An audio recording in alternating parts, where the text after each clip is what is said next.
Hey, how's it going? Give me just 1 second. Man, well, how's it going? How's everybody? Toastface Gorilla, how's it going? Man, I am sorry. The redemption, I don't think, actually it did work. I think it did work, but I think it's already on that scene. Let me trigger real quick. I just adjusted points and did a couple of things like real quick. Yeah, so you picked the scene it was already on, so it's kind of hard to tell, but I'll put it back really quick. And for that coming up, I have some more lights coming. So man, I've been on this crazy journey of trying to like make the lights change according to what you pick.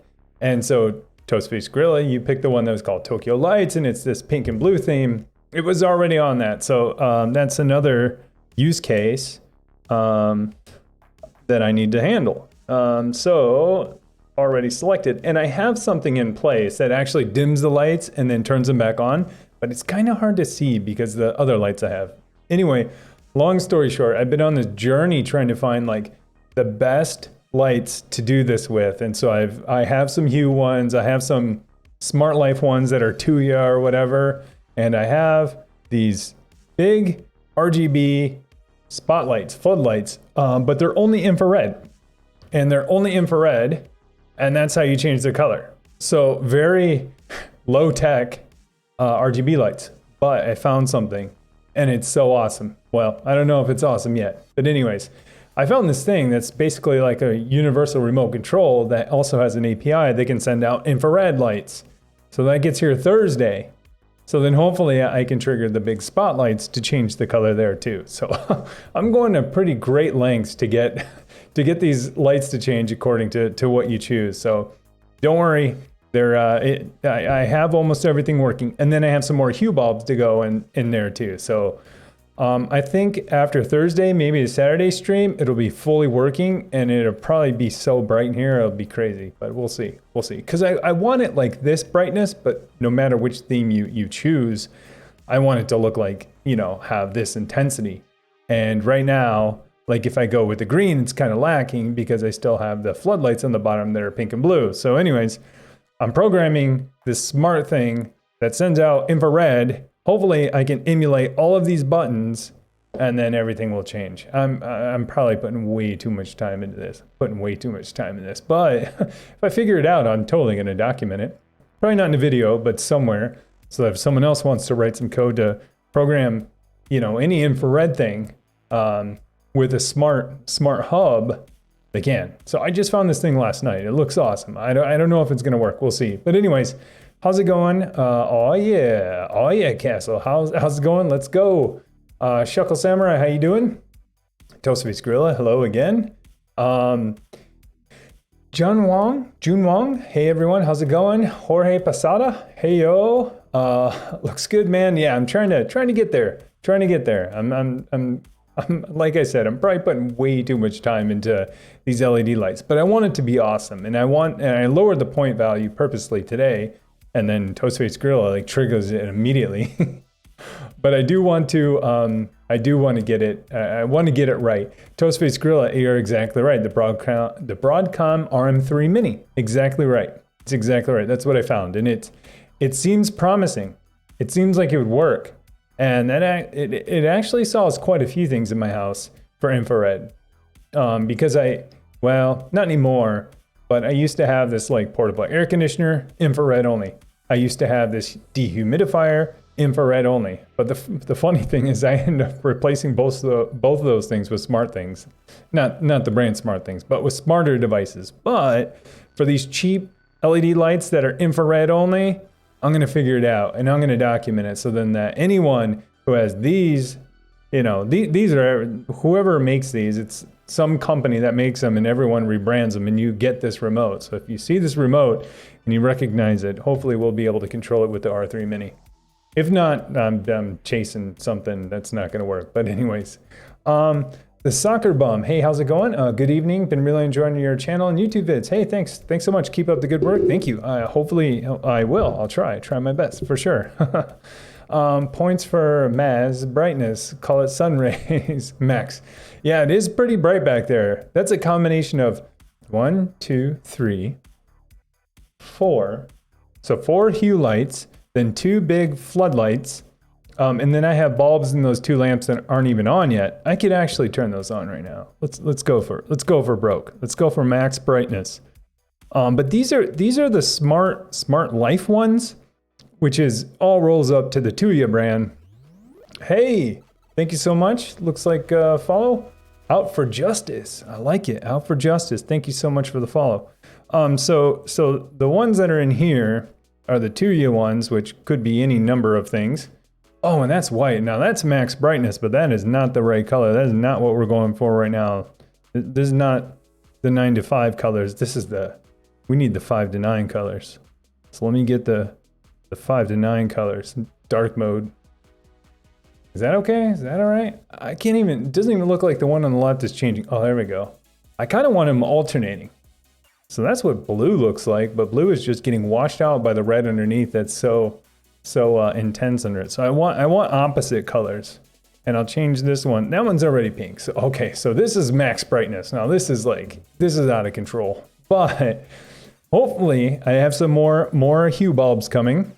And then, like I said, I have that R3 Mini coming, and then I'll be able to coordinate it. Then it's like when you choose Aurora Green or Northern Lights, it's gonna be blue and green like everywhere. Hopefully, I'm getting super excited. I'm talking it up, and I'm gonna lower the point value too. I'm gonna make it super easy, low hanging fruit for everyone to grab. So yeah, thank you.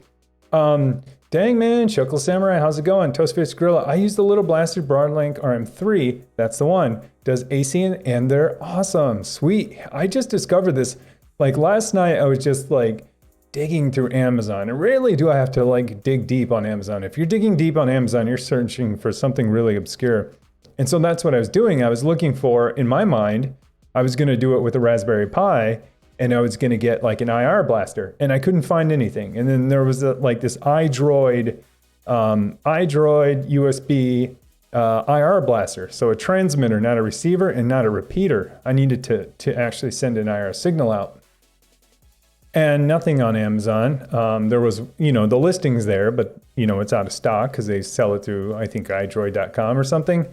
So I'm like, what the heck? And all of a sudden, Amazon's algorithm comes through. And it was just like, hey, other people are searching for this or whatever. I'm like, hey, this looks like it might work. And I don't even need to hook it up to a Raspberry Pi. I mean, nothing against Raspberry Pi, but if I don't have to hook it up to one, I'm not going to, because if I had to hook it up to a Raspberry Pi, that means I'm writing the code, I'm writing the API, and then I'm writing some endpoint so that I can send a webhook or a post to it to actually change the colors. And I was like, this is awesome. If this works and it has an API I can use, awesome. And I already searched. There's some APIs on GitHub, so might be in business. We'll see. It doesn't get here till Thursday though. So, and it's already Tuesday, so I guess that's not too far away. They exceeded your expectations, to be honest. Now you have 3. Awesome. Yeah, and I just added them to my my list on Kit and to Amazon of my IoT list. I was like, definitely go on my list. Usually things don't get on my list until I've seen a ton of reviews. I know people who use them. I use them myself, or someone recommends it to me and it's a trusted brand. This one went on my list before it even, I even know anyone who used it. Well, Toastface Grill is one, and I have one in the mail, so it's coming. So yeah. Jun Wong, hi Tim, I'm new here, but I live in Minneapolis as well. Hey, how's it going? Yeah, welcome. Small world, huh? The soccer bum just convinced the wife about doing a home lab. All right, yes. How did Smithers do it? Yeah, that's awesome. Just trying to figure out what to do. So many options. Yeah, there are. And it never ends either, because it never ends. The awesome part about building a home lab or self-hosting some stuff, or just having another computer in your house that isn't dedicated to one but many things, is like software changes. And that's why I think like totally people are seeing a resurgence in this in general. I mean, if you look at it, a lot of the stuff that was super, awesome years ago, it's all coming back again because hardware's getting better, Raspberry Pis are getting better, people are concerned about privacy and security, they want things in their home, people's internets are getting better, things are getting cheaper in general. So yeah, it's getting awesome. It's getting awesome. Even Proxmox, like that was out so long ago, and I just kind of rediscovered it well, I discovered it myself about 2 years ago. And all the documentations and videos like prior to that were from years and years ago. I was like, oh, this is either really old or like not many people are using it, which was awesome for me. Tim, if you were building your home lab today, what gear would you buy for your current requirements? I know that's probably a loaded question. No, it is, and it's a good question. So instead of like going through like all of the actual hardware, it really depends on your workload and what you're going to run inside of your workloads. So I run some pretty intense workloads. One, I have a Kubernetes cluster that runs tons of little services. That's not the intense workload. That's pretty easy. I could probably run that on a low power machine. But I also run my home security, so Blue Iris, and all my cameras, 1080p cameras going into there, as well as, converting, taking screenshots and doing all the stuff and analyzing video in real time. That's pretty intense. And then I run another 24/7 365 stream that's running 24/7 365 that I have my GPU pass through to that machine. So that's a pretty intense workload. So I would ask you, what workloads are you gonna run there? If it's and I'm not saying these are simple or not important, but if you're running smaller workloads, like even Home Assistant or, you name it, any workload that, we recommend on the channel or in Discord, it's pretty lightweight. Unless you're going to do Plex transcoding or home security or, like I said, any of those things, that's when you're going to start like needing, a decent sized processor. Long story short, I have some recommendations down below in the gear link. And so that'll kind of give you an idea. Me, I run all my stuff on a Dell R710. So I thought it was going to be overkill, and it's just right, and I have plenty of headroom. So, and I run all of that. I even virtualize FreeNAS. I have everything virtualized, and what's not, I'll take that back. I have everything possible that I can containerized in Kubernetes, in Rancher, and Docker, and then everything else is virtualized. So, it serves me well. But it really depends on your workload. So I don't mean to ramble on about that, but tell me more about what you want to run at home. I think that would kind of help us. June Wong, I follow your YouTube channel 2 weeks ago. Love it. I got my PowerEdge 720 today. Nice. Yeah. Wish I had a 720. I'm not going to lie, because I want PCI Express 3 on my slots, but not a big deal. I'm not exceeding the bandwidth at all or getting even near or close, but still, I like to have headroom. If you can't tell, like from my servers, it's nice to have headroom to know that if you ever need it someday, it's there. Congratulations. That's awesome. How much RAM did you get? How many hard drives did you get? What's the capacity of those? Tell me more about that, because I'm super curious about a 720. I don't know.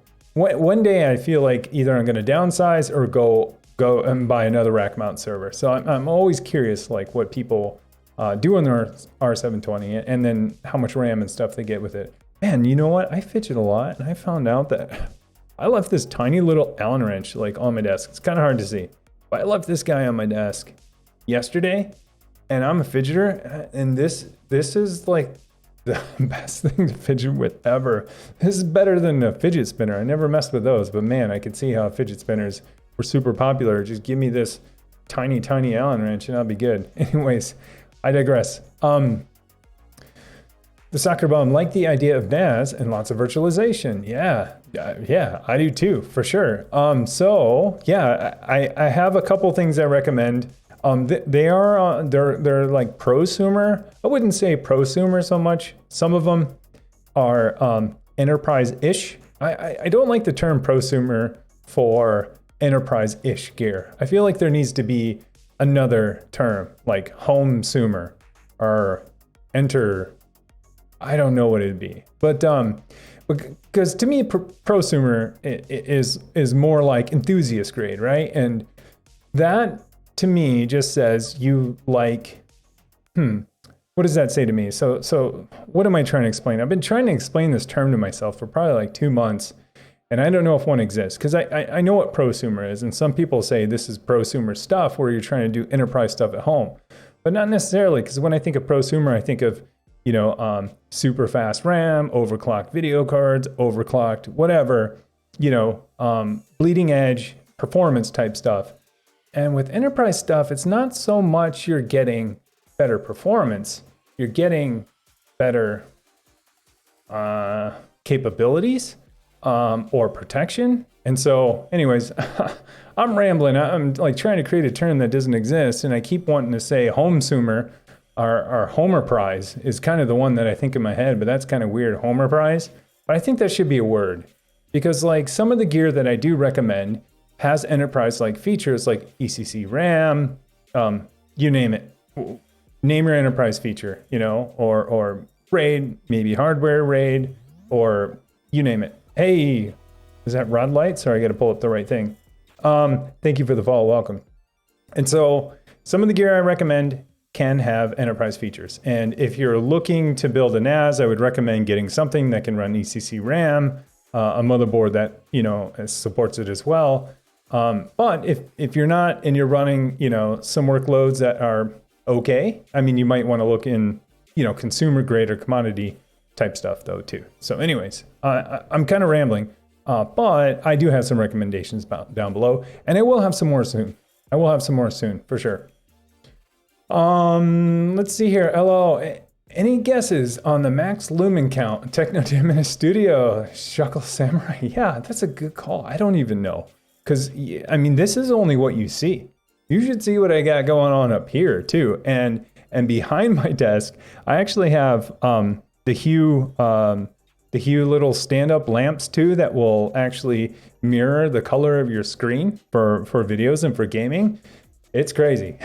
So, but these lights up here, the Elgato ones, they're so boss. Like, I can only put them on 10% and I'm like blinded. If you put these on even 30%, you cannot even look in the direction they're at. They're so bright. But anyways, yeah, I have to keep it kind of bright in here. Soon though, I'll have better lights back there. Yeah, Toast-Face Grill, I got mine from AliExpress. There's heaps of support for them on Home Assistant. That's what I read too. Yeah, I haven't decided yet if I'm going to use Home Assistant to program these or if I'm going to write the code myself. I might write the code myself just because it's easy. I mean, at least for me it is. And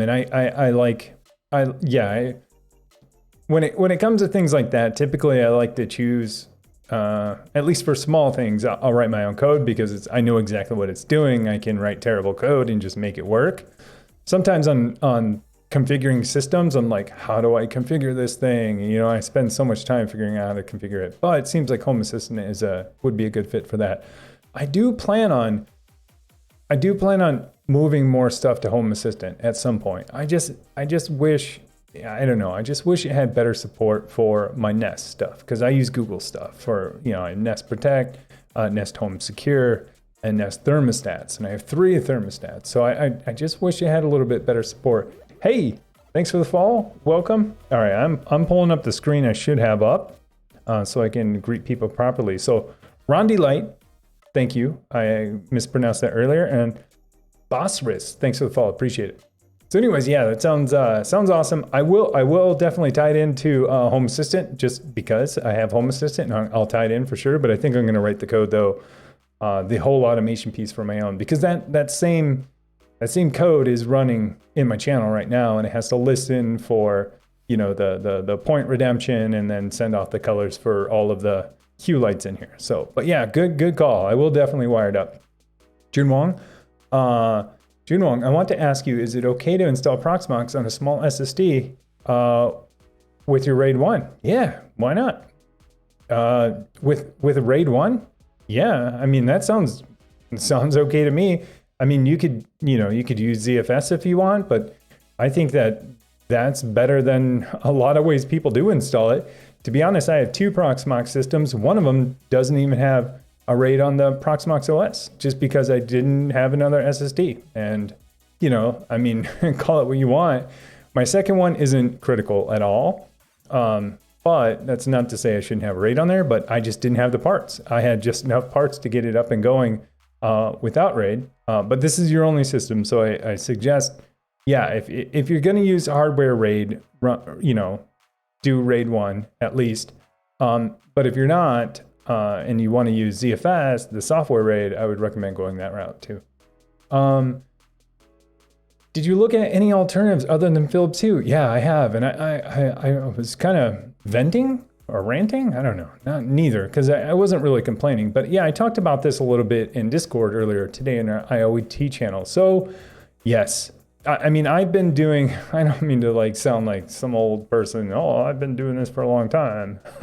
But, you know, I've had smart switches and plugs for 6-7 years in my house. I hardwired smart switches in my house for all the important lights. I even made my ceiling fan smart by installing a smart switch so I can turn that on and off. Anyways, so I have looked at other lights before, and at first I didn't want a hub, you know, a Philips Hue hub. I didn't want Zigbee, and nothing against it, but I was just like, that's so awesome that each light bulb is smart and has Wi-Fi built in, and I can, you know, it can be connected to the internet and do all these things. So for a while, I was doing that, and I was buying the lights I just talked about earlier. You name it. They're all Tuya under the cover. Then I ended up going with Hue only because I got a deal on a kit, and because I like the idea of scenes and colors and all of that stuff, especially for in here, for streaming, right? Because that's why I got it. But recently I just realized that like Tuya has been doing some odd things, and they're probably a great company, I don't know. But they've started restricting access to their API, and then you got to pay for the API. And like, I get it, they're a company, they need to make money, and they rebrand and sell all of their stuff. So almost every smart light you buy on, you know, for the most part on Amazon, that's brand, it could be a different name, as long as it's not a brand you recognize. A lot of them are from Tuya. And then so Tuya rebrands the app and rebrands the bulb and lets people sell them. It's my idea of how it works. Might not be true, but you know. But anyways, so long story short, they have an API, and the only way that I can code against the APIs is sign up for a developer account. Well, on the developer account, they're like, after 3 months, you got to pay for it, or we're cutting off access. I'm like, what? Like, that sounds odd. Like my Wemo stuff, I can control through local access. I can write code against it.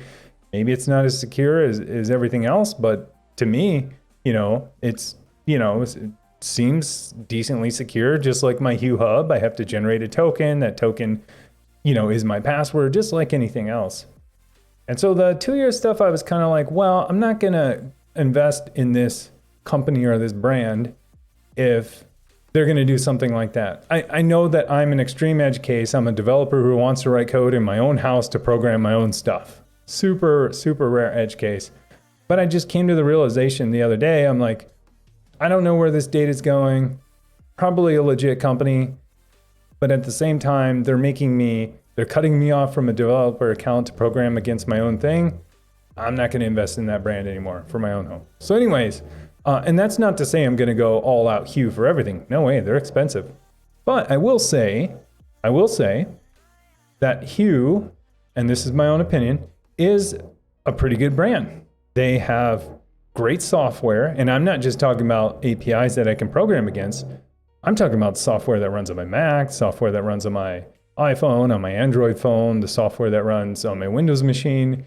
It's pretty good. And so, you know, Homelab people mostly say, hey, you know, just like Unify, you know, people will say you're paying for the software, and you think of what Unify's done for, you know, software-defined networks, SDN, right? They created great software, great hardware, combine them together, and you got a great service. And everyone's okay with paying a little bit more. And that's kind of how I feel with Hue, right? Because they have great software. I think they have pretty good hardware, pretty good, I'd say great. And they've combined them together and made it really work. The other thing that I was a little bit let down by too, and it's not any one individual's fault, is like everyone has their own way of grouping scenes and creating scenes. And I think Alexa and Google and Apple have figured out how to import those from Hue. But what I found on smart bulbs that are like my Tuya ones, they have their own idea of scenes, and they only live in that app, and I could be wrong. But like my My Google Home doesn't understand what it is. Philips Hue sure doesn't know what it is. And so I'm kind of like, okay, if I'm going to pick one platform where my scenes actually live, because I kind of care about my scenes. You know, I have my office room and it has a scene, and then I have entertainment area and it has a scene, and, you know, then it has automation programmed against each one. I had to think about, well, you know, what brand do I trust? Who has, you know, good software, who has good hardware, who's going to be around in 10 years, you know? And so that's where I've kind of like, and don't get me wrong, I'm not putting Hue bulbs and everything, no way. But at the same time, they have low cost Hue bulbs too. And I know everyone says, oh, they're crazy expensive. But if you look at their whites and their warm whites, you know, they're pretty reasonably priced against their competitors. And then on top of that, you think, okay, I get this whole entire ecosystem along with it. So anyways, this is not a Philips Hue commercial. And I just came to this realization within 24 hours. I could be totally wrong. And tomorrow I'm going to be like, yeah, screw that. I'm not doing that. Anyways, long story short, a software developer's perspective of you know, smart light bulbs out there, and take it with a grain of salt. So anyways, long one there. So I'm still on a quest though to find decently priced bulbs.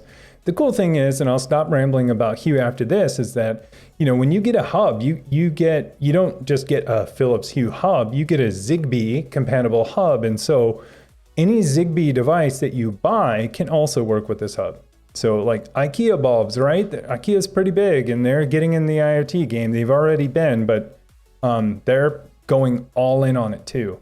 And so they've, I think, chosen Zigbee for a lot of their stuff. And so these just work. The C by GE lights, I think, that are Bluetooth and well, those are interesting too. I'd love to talk about those for a while, but I'm not going to. Those will work with this, and they'll work with Google Home too, which I think is pretty awesome. You pair them directly to Google Home. So anyways, that's my perspective as a software developer who wants to do something that no one else is doing, but probably two people in the world. So, but I have been doing this stuff for a long time, and yeah, and like I said, I'm not swapping out all my bulbs. No way. I still buy the GEC ones because they're super cheap, you know, and they last a long time, and I get my cool and warm and everything in between. So yeah. But anyways, so the soccer bomb, yes, I have looked quite a bit. I've decided though, moving forward, I'm not just going to buy the cheapest ones anymore. Because like, you know, because I don't want to end up with an ecosystem that is its own island and that I can't, you know, combine into other ecosystems. And I know things like Home Assistant and stuff solve that, you know, and then I go into the question, well, this cheapest bulb brand be around in 5 years? And then will this cheapest bulb brand, what are they doing with my stuff? You know what I mean? So anyways, maybe I'm getting too paranoid lately. But yeah, so Craven, yeah, man, dude, I love it that you have all three and tier 3 months, man. How you doing, man? Haven't heard you speak much. I see the emojis when I go live. Hope you're well. So Soccer Bomb, a lot of virtualization, a lot of NAS, Plocker, I like that, Plocker, Plex, Docker, Kubernetes stuff, looking at IAC stuff, nice. Yeah, so yeah, I mean scale, you know, you're gonna want something with decent amount of cores. I don't know what decent is for you. I don't know, 6 with 12 threads seems semi-decent. Go higher if you want. But I do have some recommendations down below. Toastface Gorilla, I'm still waiting for my server bots. Your server bots to be able to add them to your own channel and host them. Is that what you're talking about, Toastface? Soccer Bomb, I work with decked out 740s at work. Oh yeah, so you know what that means then. June Wong, install Proxmox on disk without RAID. Oh, without RAID. Sorry for my typo on my phone. Reliability, there you go, LaFew. Yeah, especially if it's your only one and it's gonna be running critical stuff. Yeah, totally. Just run it with a RAID if you can, software RAID. And if you can't do software RAID, do hardware RAID or something. And then if you absolutely cannot do that, back up lots of stuff. There's lots of stuff trickled all over Proxmox that you'll need to restore not only the server itself if you ever need to, but the VMs as well as your containers and templates and stuff like that. But you're going to end up writing a ton of scripts to move that off and all, you know, I mean, it might be able to be done, but I would recommend it. I would recommend it. Like I said, my main server absolutely does. My not so main server doesn't, and that's just because of cost. And if they went down right now, it would not affect anything. It's kind of my playground. Homelab New, hi Tim, how's it going? Jorge Posada, you want a difference between enthusiast who has money to burn and enthusiast who wants the highest quality and reliability for the money. Yeah, good call. That's why I keep going to Homer Price. That doesn't sound like the greatest term. I don't want to say prosumer for people who run enterprise stuff at home, because it doesn't, I don't know, it doesn't ring true to me. It doesn't feel like that's what it is what I'm hearing. Jorge Posada, yeah, for sure. How's it going, Jorge?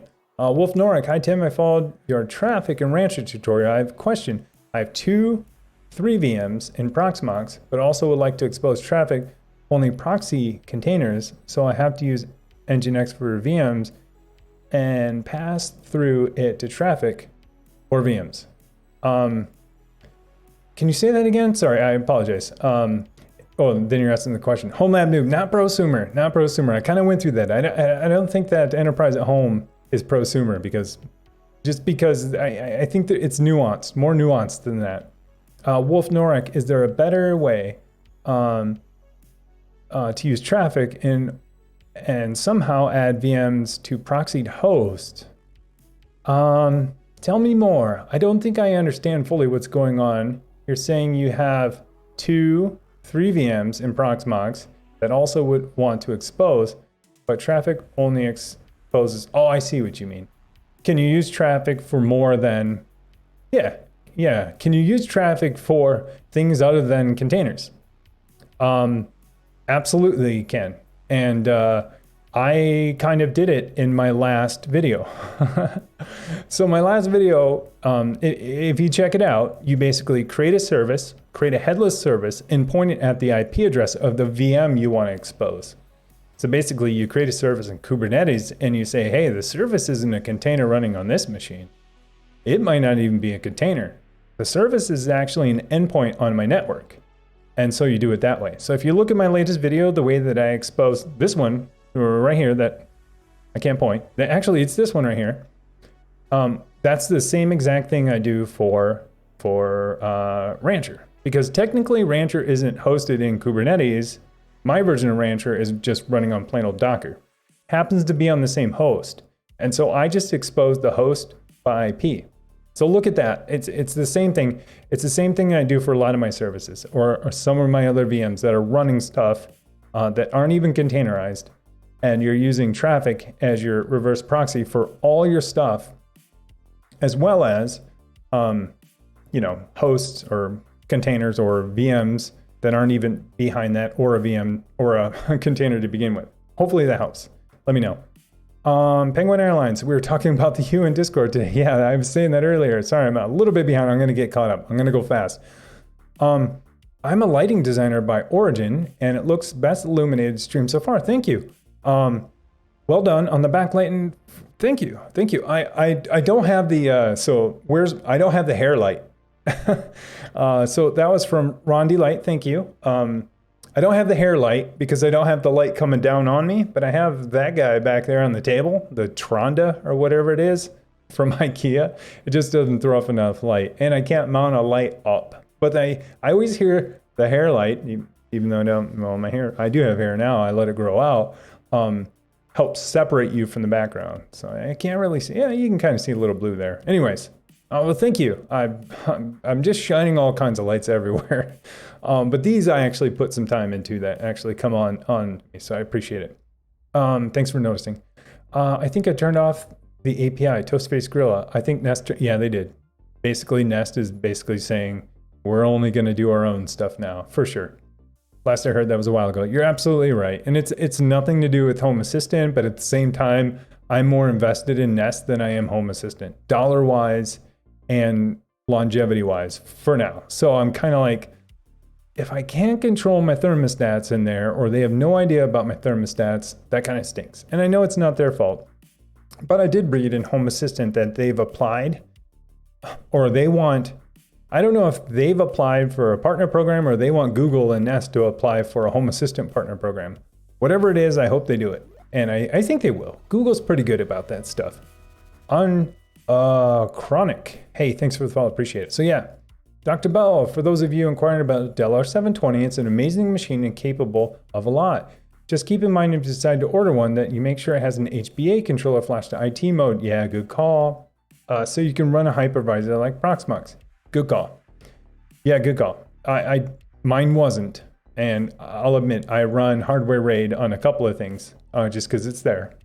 But yeah, for sure. Because you want IT mode on your HBA controller so you can get ZFS, and you need to give them direct access to the disks instead of having caching, your hardware RAID and your caching layer in between. But yeah, good call on that.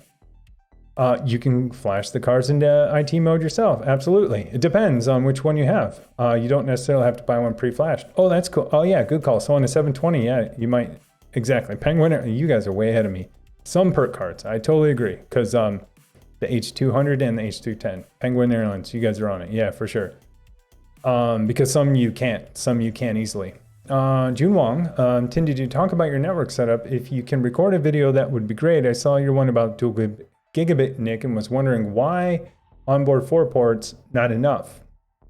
Yeah, good question. Because I've dedicated some directly to VMs, and also on the onboard. So the quad gigabit NIC that's on board of my 710, it's kind of hard to break that up with Proxmox and pass that through to individual virtual machines. Probably possible. But it was a lot of work to break up a couple of other things. And I was just like, you know what? The easiest solve is, I got one right here. I was going to say I had an extra dual gigabit NIC, and I still have this one from the video I recorded a long time ago. It's still sitting on my desk. And so this and what I have down there was so much easier to throw in a machine than me trying to figure out how to split up 4 cards that are integrated on the board and pass those through individually. So, and it made it super easy for backing up or restoring. Or if I ever move machines, I don't have to figure that out again. But I would document it though, for sure, if I went that route. Homelab new H710 and 710p, the mini versions of those two. Yeah, good call. The soccer bum. Sorry if the questions are redundant, new to the channel. No, not at all. Not at all. Questions are not redundant. And even if they are, today's a new day and you're new to the channel, so you can ask them again. I get asked the same questions lots of times, and it's because either people didn't hear them, weren't here, didn't know, and totally fine. Penguin Airlines. Too bad I have a couple of H700s. Nice. Wolf Norak, Proxmox doesn't need IT mode, but FreeNAS, OpenVideoVault, etc. If you do, if you want to run ZFS, then you need a JBOD controller IT mode. Yeah, I totally agree. I agree. However, I agree that Proxmox doesn't need it. But if you want to do ZFS, you need to give it direct access to those devices. Not saying you need ZFS for even Proxmox. You don't. But if you want to use that, I think you need to give them direct access to the disks. Let's see here. Sorry, getting caught up. Rod Delight had to buy another hub for the Hue since the round 1 had gotten discontinued. Interesting. I just have the square-ish one. Hopefully that's going to last for a while. I think I have the V2 one. I don't know. I was just reading all this stuff last night, so I hope I do. But yeah, I hope I do. Because I think the V1 was round. I don't know. I don't even know where I was reading this stuff. Maybe it was in the release notes for the Hue app that just updated today in the firmware. Hopefully I have one. And I don't know what the max amount of devices are it can handle. I think it's hundreds or maybe single 100. But yeah, I mean, I have 4 devices, and I think I'm going to go up to 14 here soon. But I think I'm well under that. But yeah. That kind of stinks. You had to get a new one though. That's not good news for me. Unless I don't know. Hopefully mine doesn't break. Funny thing is, I ordered some more bulbs and they sent me a second hub, and I realized they sent me the wrong kit. I should have just kept it, but I was like, well, they sent me the wrong SKU. I'm just going to send it back and get the right one. But I heard 2 Hue hubs are hard unless you have something like Home Assistant. Wolf Norak, yep, you don't need to run in hypervisor. You can do hardware RAID. Yep, ZFS needs IT mode. Yeah, it's kind of, I'm right there with you. Rondi Light, I use Domotics to control my hue. So I store the scenes as data within Domotics instead of in hue. So I can combine it with other brands. Yeah, good, that's good to know. Yeah, that's good to know. Yeah, I'm kind of, like I said, the scene stuff is, I think IoT in general still needs to figure out the scene stuff. I either want like someone to control all the scenes, or I don't know, because like no one's figured out a great way yet. I think Hue does a decent job, but everyone has their own version of scenes. So it's like, hey guys, you guys all need to figure this out. And hopefully that's part of this whole like Amazon, Apple, and Google getting together to help create the standard for IoT stuff. Hopefully they'll figure out scenes and all use the same scene, API, and they'll all agree on the same spec and use the spec so that like we're not left with like, 4 systems with 12 different scenes to the point where we don't even use scenes anymore, because they're super helpful. Yeah, made. Sup nerds? What's up, Bill Nash? How's it going? Takano Heyo. E. Gonzalez, why not Zigbee light switch and regular LED bulbs? Yeah, good question. And I do that. So I don't use Zigbee. I do have regular, just straight up Wi-Fi enabled. I don't know what to call them. They're not using Zigbee or Z-Wave protocol, so radio. They're using RF. I mean, they're wireless. So I do have a lot of those switches with just plain old LED bulbs. A lot of mine are like that, outdoor perimeter and stuff like that. But there are times I want to control color temperature, and like color temperature, unless you have something smart that can also do it. You got to have a bulb that supports it, and then you got to have some kind of controller that supports it. And so a lot of times I change the color temperature throughout the day.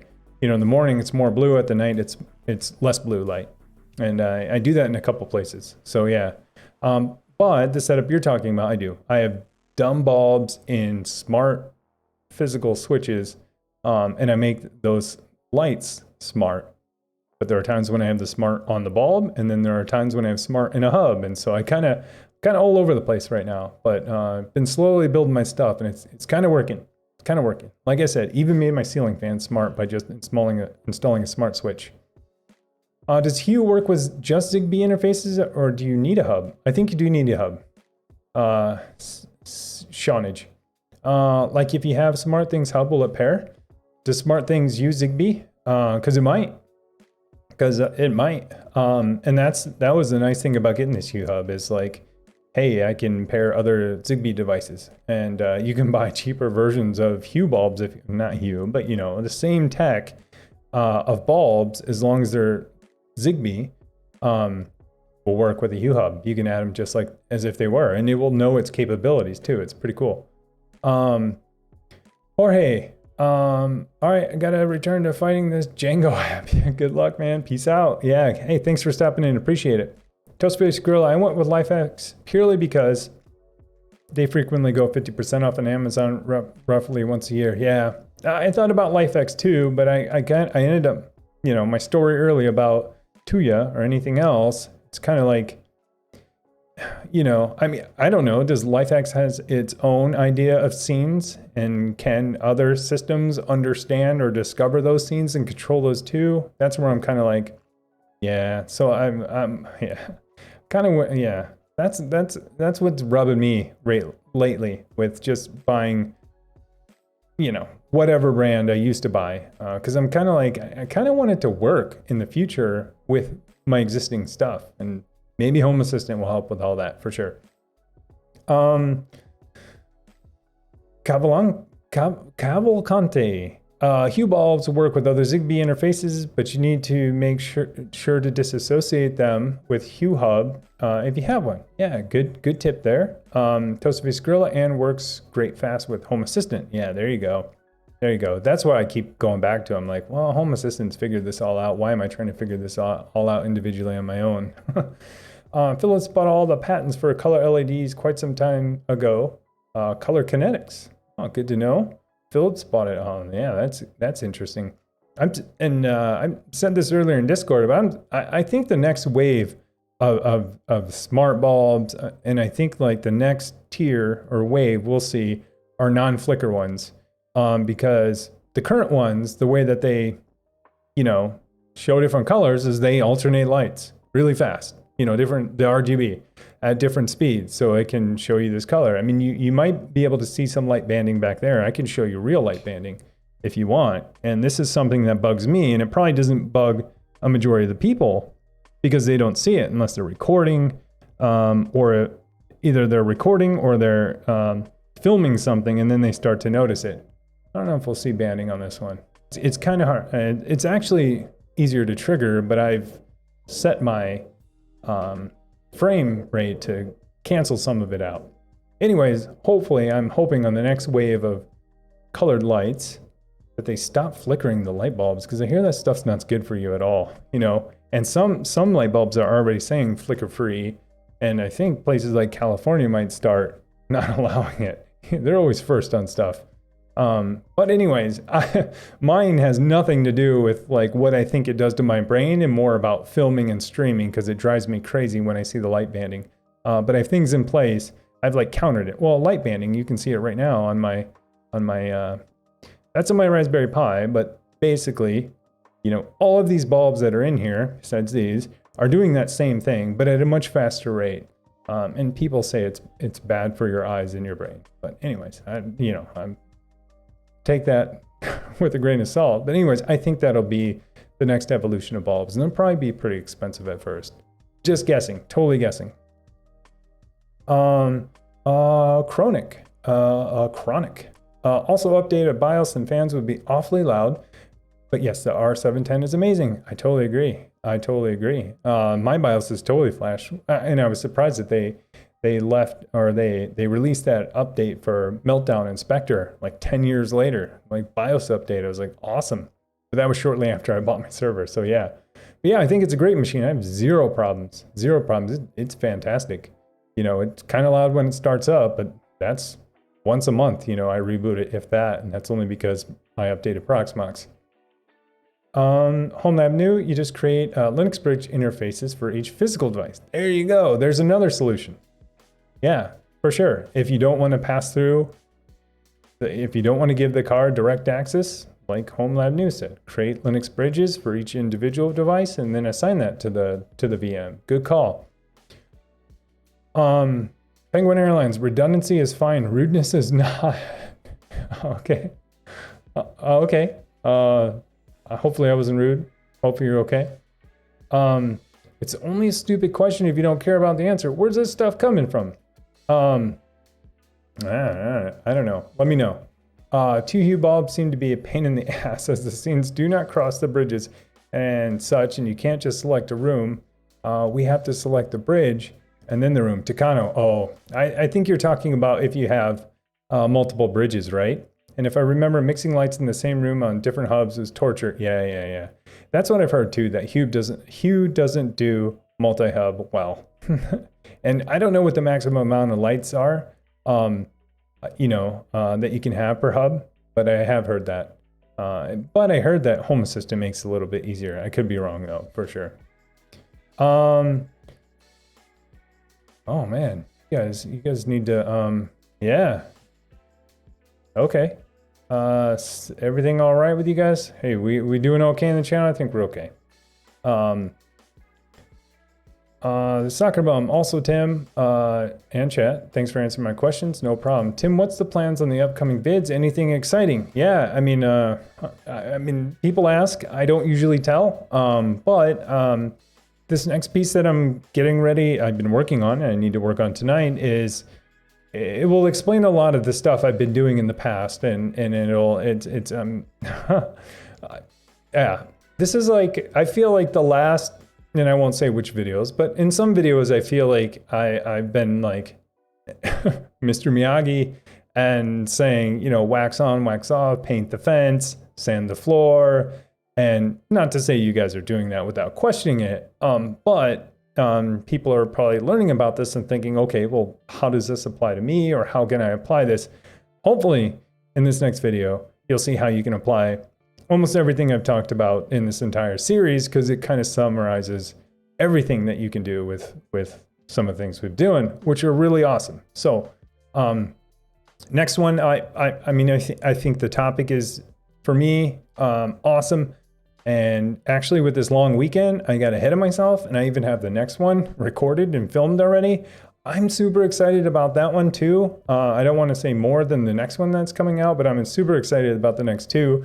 The second one that's coming out is different from what I've done before. So it was super fun to film and super, I'm excited to even edit it. And sometimes when I have to edit, I'm just like, oh my gosh, because I hear myself and I'm just like, okay, let's clip out all the times you messed up. You know what I mean? And it's nothing about the final product. It's just sometimes the process of doing that. I'm just kind of like, oh, I wish I didn't have to do that right now. And I'm not the greatest editor either. So anyways, I'm super excited for both. The second one I'm excited for both for different reasons. How about that? And they're different, and they're totally different. So I think they're going to be, okay.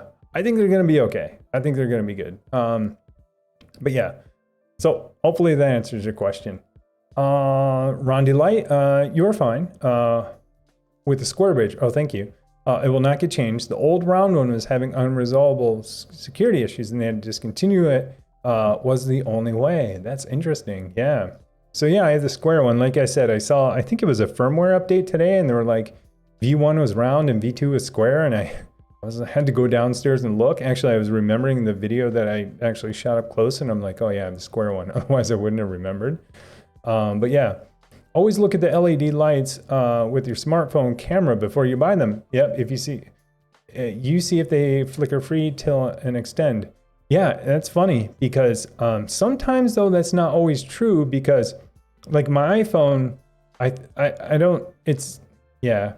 think it auto adjusts. You know what I mean? It auto adjusts the shutter speed on here, and so I don't know. And it's funny you say that because I was at Target doing that same thing. Like when I was talking to the guy there, I'm like, do you have bulbs that don't flicker? And he was like, what are you talking about? And I was like, I did exactly what you were talking about. And I held the phone in camera mode right up to the bulb, and you could see the light banding. And he was like, oh, you can just, f-stop out of that. What everyone says on YouTube, which it always is, it's not true. When people are like, yeah, you can f-stop out of that or change your speed, that only works so much. And then everyone has the how you fix the banding in YouTube videos or in videos video. And that doesn't always work, because sometimes there's motion, and they talk about in there how you can double the frames, and that's great for a still photo, but if it's not a still or a still, video, it's not going to help. So anyways, I digress, because now I'm talking about video editing. But yeah, it's a super good tip. I did try that, but I did notice that I think my phone will auto adjust the camera as well, the shutter speed. So sometimes it's harder to see. But maybe the one I was looking at was flicker free. In fact, I can no, you weren't rude. No one today was rude. Okay, as long as everybody's cool, we're cool. All right. If I recall, it's 50 bulbs per bridge. Takano, hey, I heard somewhere it was like super high. But man, if I don't plan on getting 50 bulbs, who knows?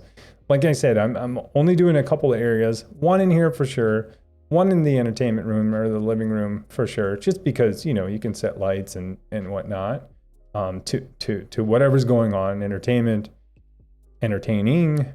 Movies, but other than that, I'm fine with lights on, lights off. I'm fine with the binary, lights on, lights off. But then there's times, skate to Rabio. That's so hard to say. Rabito, skatito, Robatito.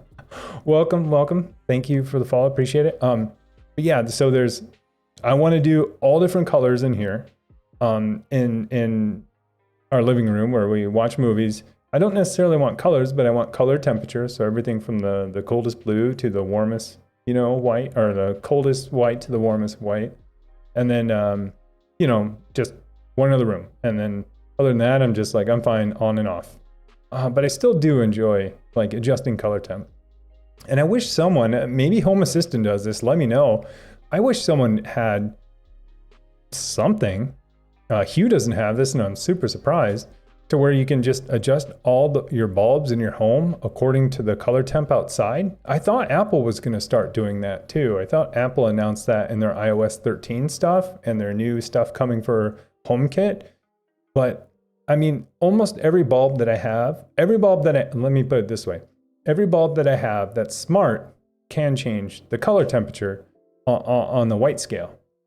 And so I just want them to be the coldest white in the morning and, the warmest white in the evening. And I don't see anyone doing that. It's like we built it into monitors, we built it into laptop screens and everything. And I think it might be coming for Apple, but that doesn't help me too much. But yeah. Anyways, yeah. Penguin Airlines, my dry humor has set everyone on edge. Well, I missed it. I apologize. But thank you for clarifying. Takano, when I look over my rack and my patch panel, it's just dangling because I forgot to screw it in. Yeah, that stinks, man. That stinks. I have some things like that too. So yeah, I know. Total, man. Rondi Light, I'm going to book my next flight with you, Penguin. Young Brax, hey, how's it going? How's it going? I was saying that to you too. I'm doing well. How are you? Takano getting screwed back in. Censorship intensifies. Toastface Gorilla, waiting for my bolts, Tim, not my bots. Oh, I'm sorry. I thought you meant your bots. Whoa, that I'm either way behind or you just heard that and maybe you're behind too or something. But your bolts, I don't know. Sorry, I missed out on that. I did say bots. I thought you were talking about your bots and I thought you were referring to something you were waiting on me for. So, but yeah. Let's see. Chaos Machine. Hey, how's it going? Hey, Tim, do you already got time to have a look to the free and open source self-hosted ticket system, which is named ZMAD? No, I haven't. And I don't know if that's you, but someone has asked me, I think 2 or 3 times on YouTube, to do a video on it and set it up and configure it. And, I'm all for, making, videos and stuff about things I've worked on or are interested in. I just haven't had any experience with that at all. So Chaos Machine, tell me more about what it does. I know it's an open source ticketing system, but I assume like service requests and work orders and stuff like that. And then on top of that, is this for your company, or is this for at home? Or is this for personal projects? Wolf Norak, Home Assistant should just a color temp. You can automate it. Yeah, that's awesome. Can I automate the color temp though to the time of day? That's what I want. And I want it to be automatic. I don't want to say, at 6 o'clock today, I want it at 6,000 Kelvin, making these values up. At 12 o'clock, that's about 1,000 Kelvin. And 9 o'clock, that's 2 Kelvin. I'm making this up. I get that automation. But that doesn't always apply for my zip code for every day of the year. I mean, it's the same reason why I have automated timers on the outside of my house. And I just don't say turn on the lights at 9 o'clock every night, right? Because, the sun sets at different times and stuff like that. So I was kind of hoping that I can get, it can gradually adjust the color temp throughout the day based on, my zip code or my area, my geolocation, and do it automatically and slowly kill off the blue light every day, as if I were outside all day long, right? That's what I think's awesome. I think Apple's going to do it, but I don't want to wait for Apple to do that stuff. I feel like this is just software stuff someone could come up with today, or it may already exist, or maybe it does exist in Home Assistant, and I don't have to program it because I don't want to say, like I said, guess color temperatures throughout the day, and then oh yeah, the sun sets a little bit earlier every day or later, depending on which side of the earth you're on and where we are, going around the sun. But yeah, I think so. Yeah, there you go. Takano, Home Assistant could definitely do that based on the light level outside just by using the sensor object, sun object. I like where this is going. And that's kind of what I was thinking. That's what I was thinking about too. Yep, I'm using Home Assistant to turn the lights if it gets dark and I'm at home. Yeah, and that's kind of what I do for my perimeter lights, but I want that on the inside and at the same time, instead of turning them off and on being binary, I wanted to adjust the temp, color temp, the Kelvin, and slowly take away that blue light. Oh shoot, I'm about to knock stuff over. Slowly take that blue light away throughout the day. I think that would be awesome. Awesome, awesome. Unknown R6, what's going on, dude? Hey, how's it going? When you're creating Jarvis? I don't know. I don't even know what Jarvis is. I mean, I've heard of that as a term, but what are you talking about, soccer bum? Is that some robot? Sorry. Home Avenue 48 port switch arriving tomorrow. What 48 port switch are we talking about?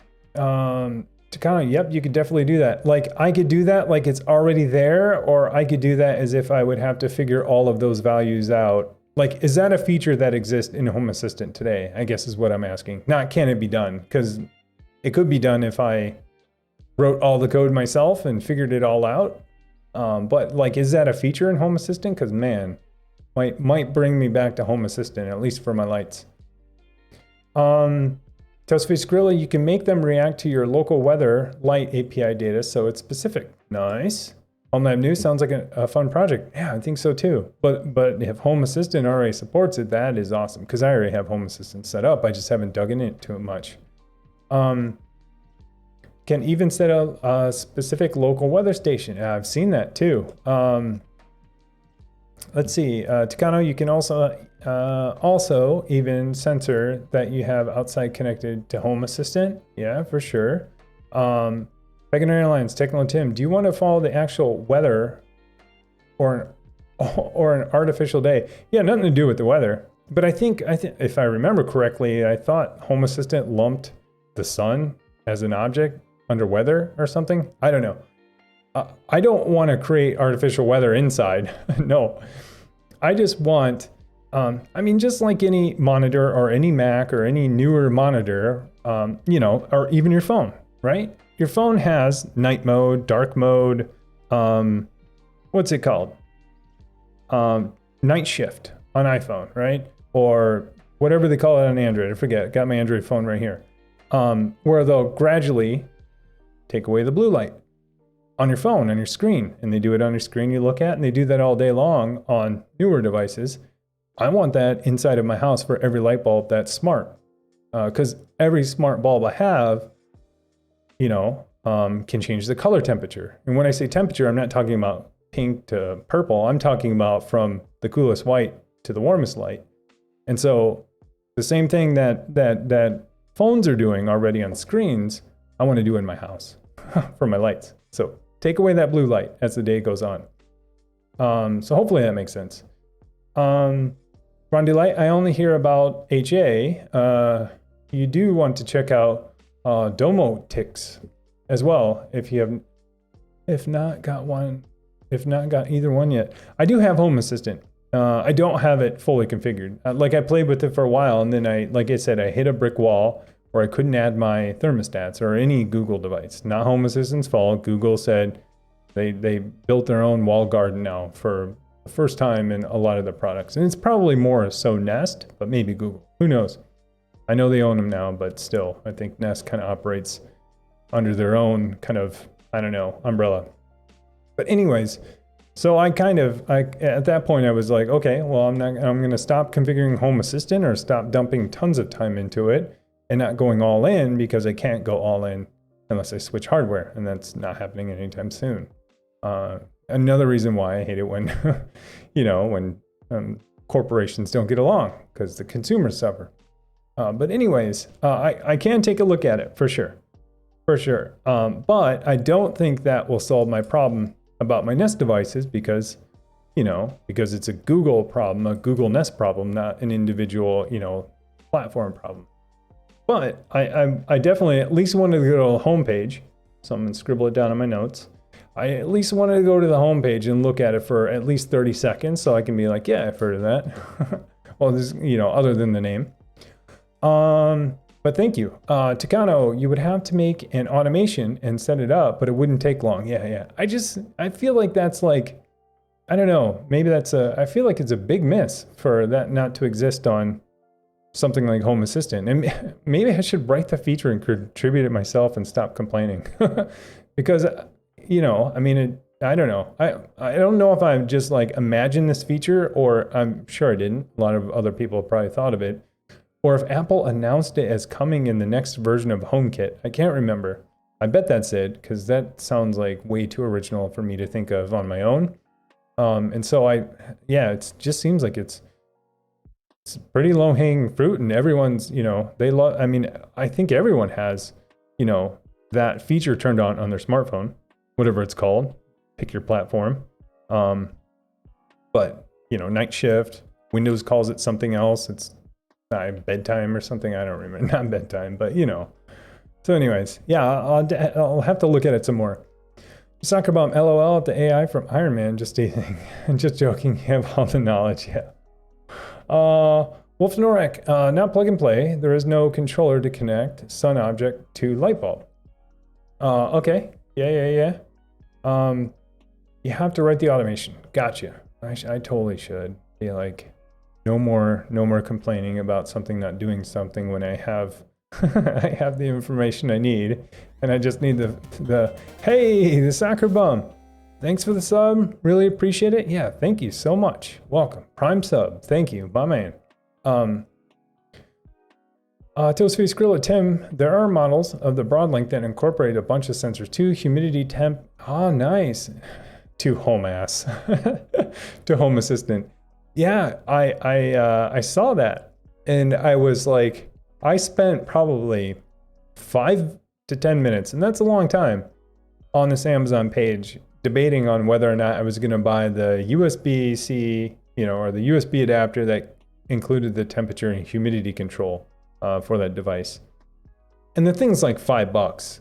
And I don't know why I was just like, I don't think I need it. Maybe I do need it. Maybe I don't. And I was just like, well, it doesn't come with a cable if I don't buy the thing anyway. So I'm going to have to find a janky cable out of like my junk drawer. And I was just like, I bought it. But anyways, yeah, I thought that was super awesome that the cord you use to plug it in, you can buy the upgraded version that also has, temperature and humidity sensor built in, which I think is fantastic because I know what they're going after. They're going after, dumb humidifiers or dumb air conditioners or things like that. And so it's like, okay, if they're building a smart device to turn on dumb things that usually have to do with, indoor, temperature control, then they include this cord that can measure the atmosphere around it. So I thought, yeah, fantastic.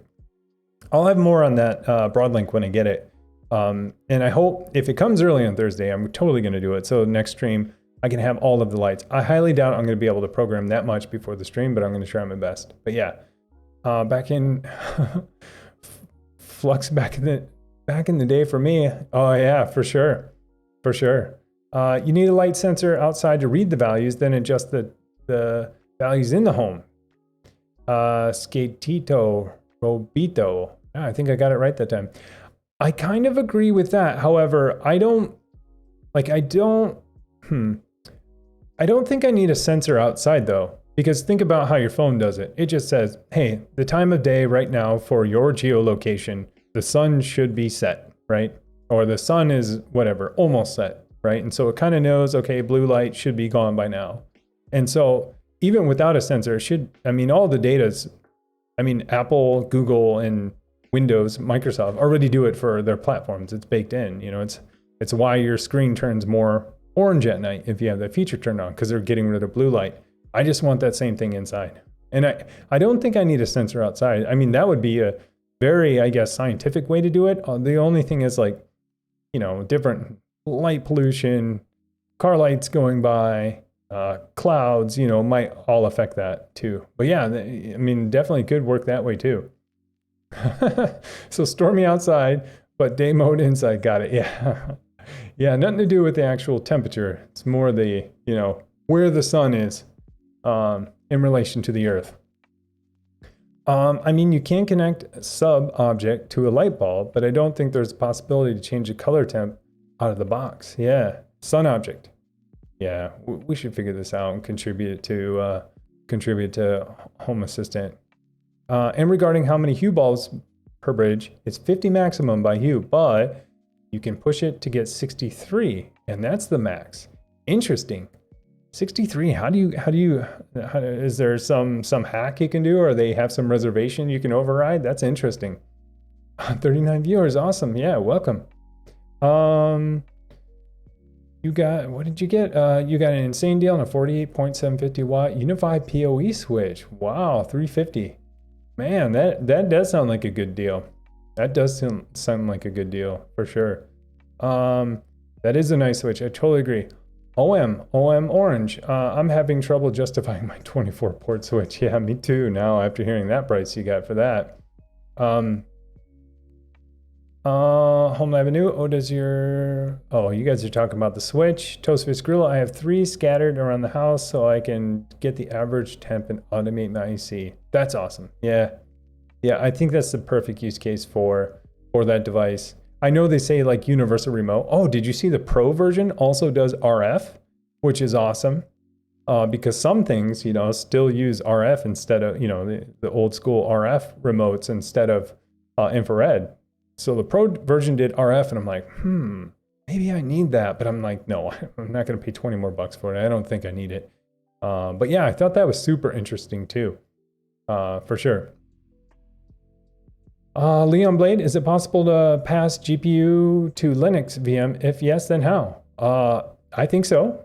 Haven't done it myself, but it should work just like my video in Windows, because it shouldn't. Yeah, that's a good call. I haven't done it yet. I might have something soon on it. I just have to see where it fits in. I would think the answer would be yes, because once you pass it through to a guest machine, the guest OS just assumes it's physically attached at that point. So I think the hard part is tricking the hypervisor into getting it stalled.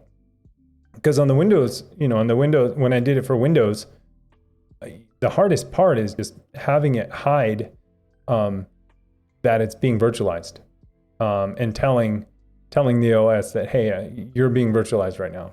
And so I think if you can get past that on Linux or on Windows, that same idea should work on Linux, I think. OM Orange just moved into this house, pulling Cat 6 as I go. Nice. Yeah, nice. Yeah, I went through that too. I pulled a lot of cable. It was not fun. I had two times when I did it. I should have all done it all in the first time, but you'll figure that out later. And my thing is, if you're gonna pull one, pull like 4. That's my thing, because like some might snap. You might need more when you get there. So my thing is like, if you're gonna pull 1 wire, just pull 4. I mean, if you got a good deal on the cable, or I mean, at least 2. Yeah, and I had some snap like going down to my basement, and I was just like, oh my gosh, I need to redo this now because I need 1 more. But yeah, Homelab knew I would totally give my house lights turn red during the storms on a Navy ship. Yeah, for sure. Yeah, I could totally do that. So if I could do that right now with weather and with hue, that would be relatively straightforward, I think, for me. I would just have to query, I think, Open Weather API or something, I think is the one I've used before. And it's a free API. And I would just query it to say, hey, what's the status? It's cool. They even return an icon for the weather too, which is nice for UI because you don't need to figure that stuff out yourself. But you just query that. And when it's anything other than, if it's rain or above, yeah, you turn all these red until it's not anymore. Takano 50 is more of a recommendation, but it'll work and accept up to 63. That's good to know. I don't plan on going over. I mean, I didn't think I was going to have any, and all of a sudden I'm going to have 12 or 16 on Thursday total. But well, a little bit more if you count these hue things I have behind my monitors. So yeah, I don't think I'll get to 50. If I get to 50, then I need to reconsider what I'm doing. That's a lot though. Yeah, Takano, time to start using OpenCore and get a Hackintosh set up. Nice, man, with Catalina. Nice. I used to do Hackintosh back in the day, and it worked really well. I mean, messaging didn't work for me, but I didn't need messaging on that machine. Video card was kind of so-so. I know that, if you're using Catalina and you have a video card in there, hopefully it's AMD, because I don't think Apple even allowed any NVIDIA cards, I think, during Catalina, so you won't even find any drivers. But yeah, it's super fun. It's super fun. And it's nice when it works, and it's nice when it works well. It sucks when it doesn't work well.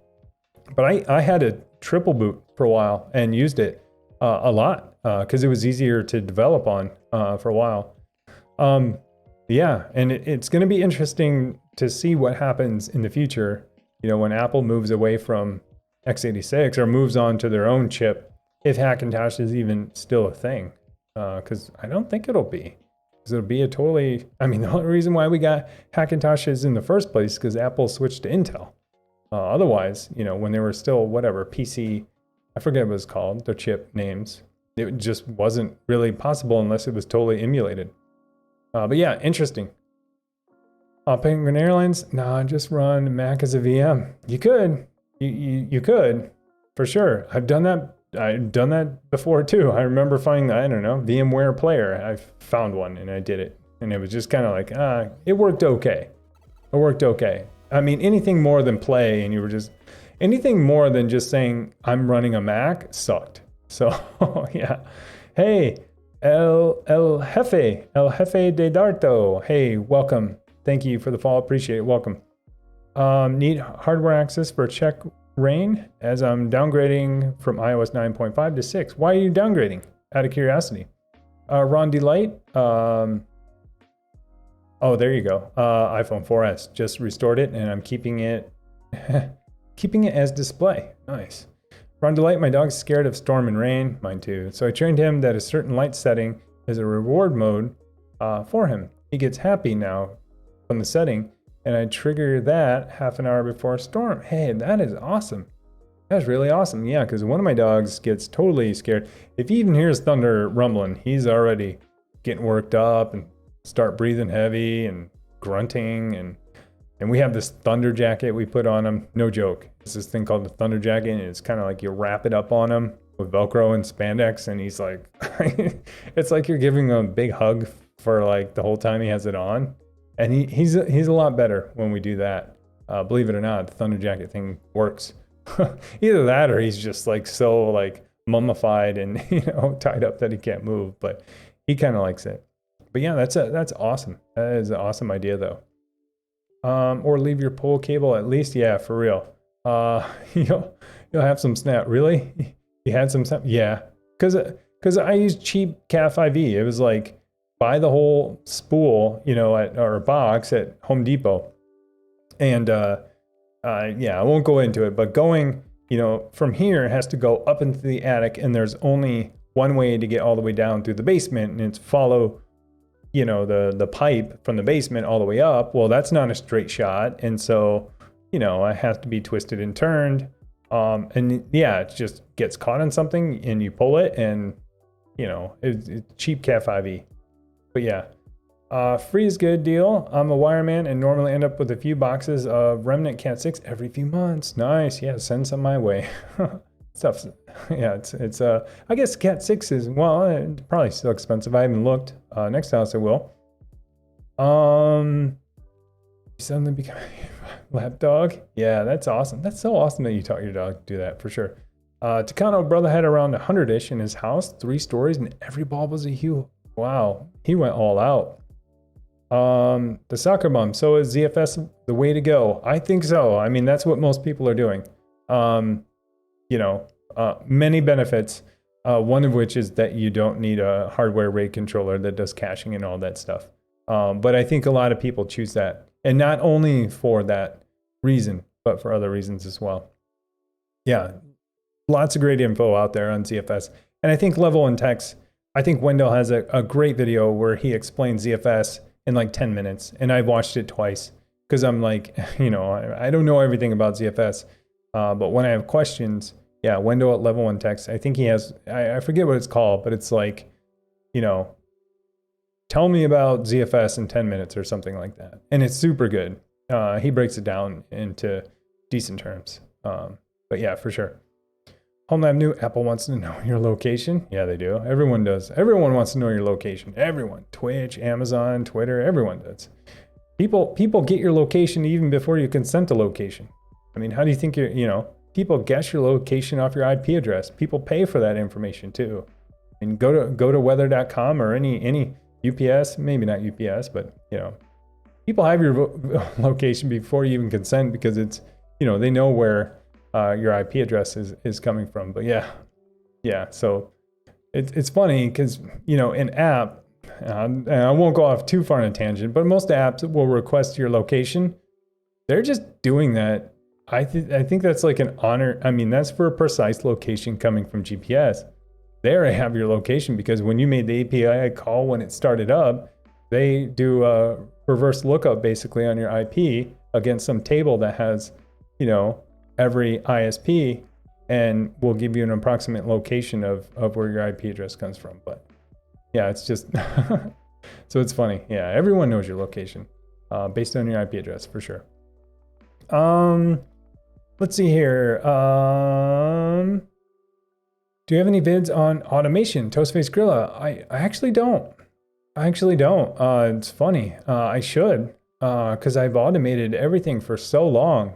I actually should. I think someone just redeemed something. Yeah.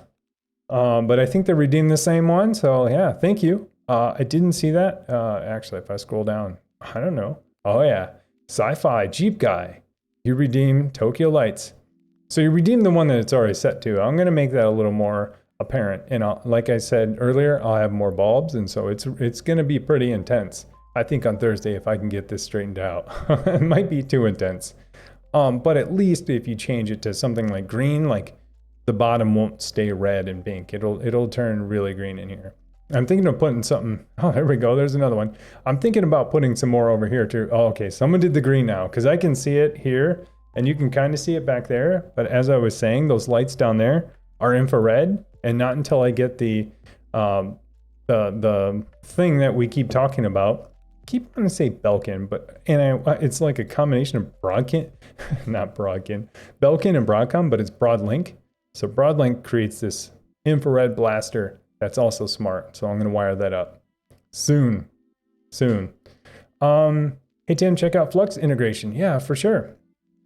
I will definitely check it out. Hakuyer, cool setup. Thank you. Appreciate it.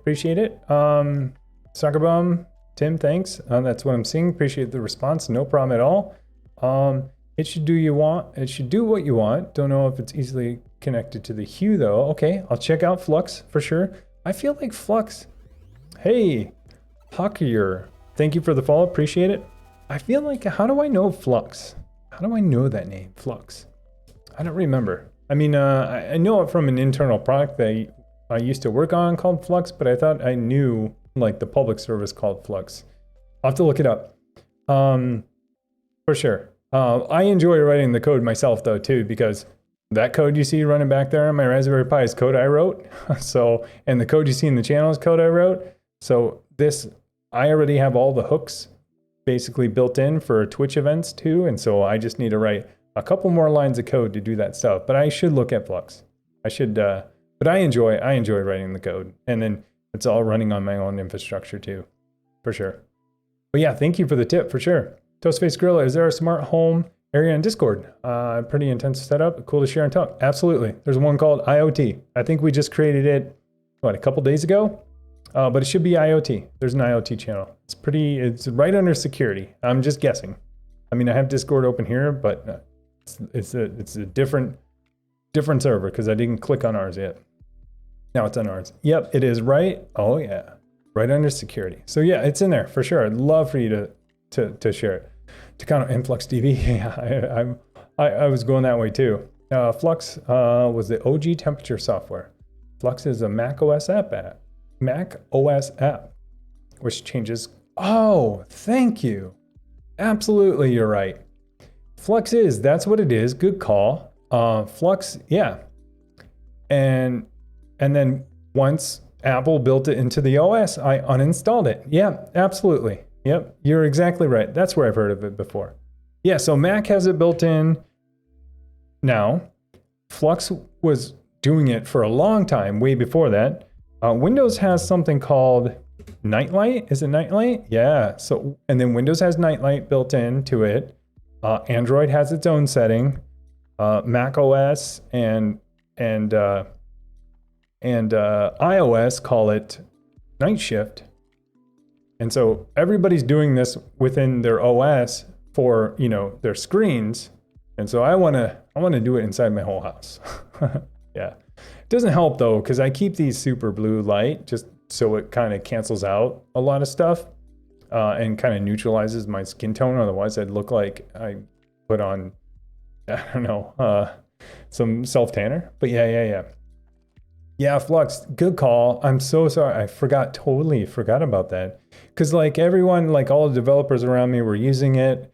And I was like, I'd walk by and I was like, why is your screen orange? And this guy I used to work with, he told me it's called Flux. And I was like, I don't know about this. You know, I don't know. And, you know, some of my friends had it set to nighttime all day. And I'm like, why is your screen orange all day long? You know, because he was filtering out the blue light all day long. Just turn off all blue. But anyways, so then I absolutely ran it for a while. And then after that, Mac introduced it into their own operating system. So yeah. Yep, I agree. Flux is for all OSs. But what I was saying is now, I mean, all OSs have their own version of this now baked into it to where you don't need to install Flux, is what I was saying. I mean, similar to the flashlight app, right? Like, I don't think any app store anymore has any flashlight apps. Remember, those were all the rage, and they were just like bombing you with ads because every OS basically said, we're going to build the flashlight into our own OS. And so the same thing with Flux, changing the color temperature of your screen is now built into every OS that you could run that has a screen, I think, probably even Linux too. And so that's why I forgot about Flux, I think, because it's built into my Mac and I have it automatically, you know, and built into my phone, built into my Mac, built into Windows, and I have it turned on. Anyways, we should figure out how to do that in Home Assistant and contribute that feature for sure. Flashlight. Yeah, I totally agree. They were totally malware and ads and everything. and then Apple had to change their policy for app submission, where it was like, I forget what it's called, but they basically had to add some addendum to their App Store policy. It was like the app has to provide something, some amount of quality or something. And that was their way to basically say flashlight apps overall now don't provide enough value because we have one built in. Yeah, it was super interesting. But yeah, same. Well, I don't know if they're malware on iOS, but they were full of ads for sure. Full of ads for sure. On Android, probably full of malware and ads, both, right? Yeah. Awesome. Yeah. So anyways, hopefully, well, yeah. What am I trying to say? So I think I'm going to kind of wrap things up. I do have to work on my video quite a bit. But I wanted to say thank you so much for being here on the channel. Thank you so much for spending time. Like I always say, time is the most, valuable thing we have. So thanks for spending it here on my channel. Thank you. Follows, subs. That's awesome too. Thank you so much.